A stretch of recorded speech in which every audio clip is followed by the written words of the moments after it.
someone said that what's going on in Texas in the redistricting is morally indefensible. All right, y'all. Here's all the tea you need to know about the Senate Special Committee on Congressional Redistricting. Bitch, say that 10 times fast. All right, first, I'm going to put some vocabulary in or around here so that y'all can understand what I'm talking about. But ready, set, hey, ho, let's go. So, Donald Trump, a couple weeks ago, made a statement in the media. He was like, I need Texas to find 5 additional Republican seats. So because of that, they are trying to redistrict the districts in Texas so that Donald Trump can have 5 additional congressional seats to aid him in the midterm elections. That's what I'm gathering. So I'll say this. One of the first things that everybody, no matter their stance, says is, why are we even here?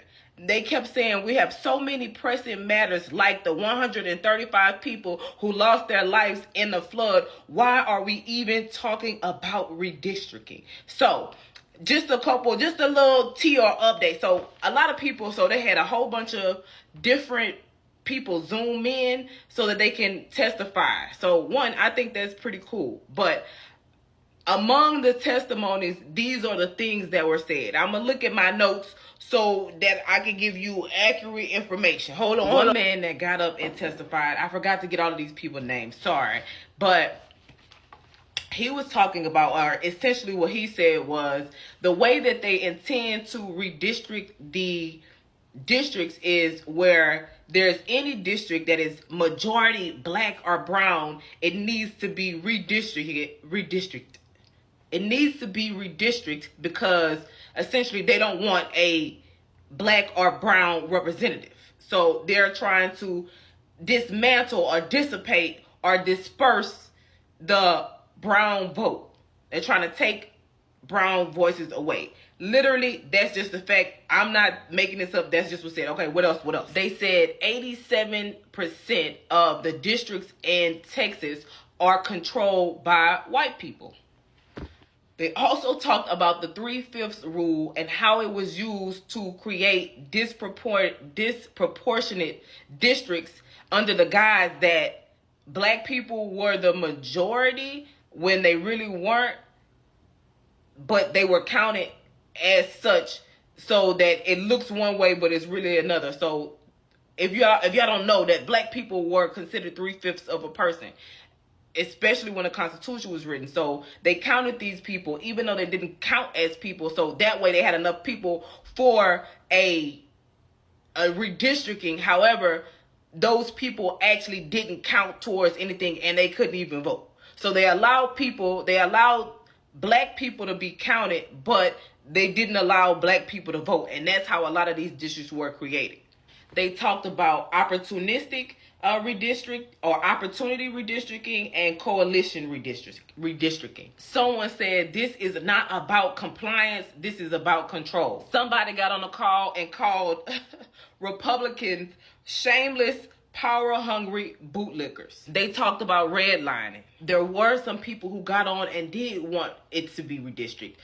There were several Hispanics, wealthy Hispanic Republicans who got on and spoke about how they would like to see redistricting. A lot of people did want to see redistricting, but they wanted to see redistricting in a way that accurately depicted them.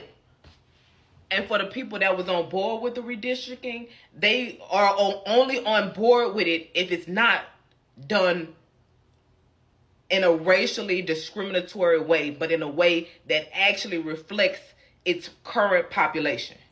Currently, there are no maps or anything to show the suggested redistricting. So a lot of the people on the call wanted to know, okay, if you redistrict, what will this redistricting look like? A lot of people actually got on the call and was like, okay, here are some tips for redistricting. If you're going to do this, this is how you should do it. And make sure you give the people enough amount of time to have a voice and be heard about the redistricting if we're actually going to go forward with this. One lady got up and said politicians should not pick their voters, but voters should be the one picking their politicians.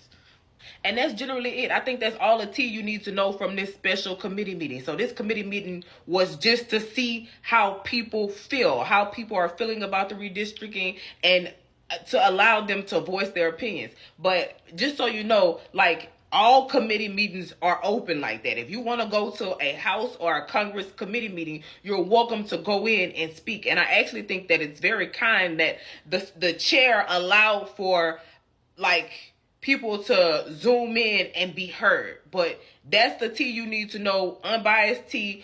That's what happened at the meeting.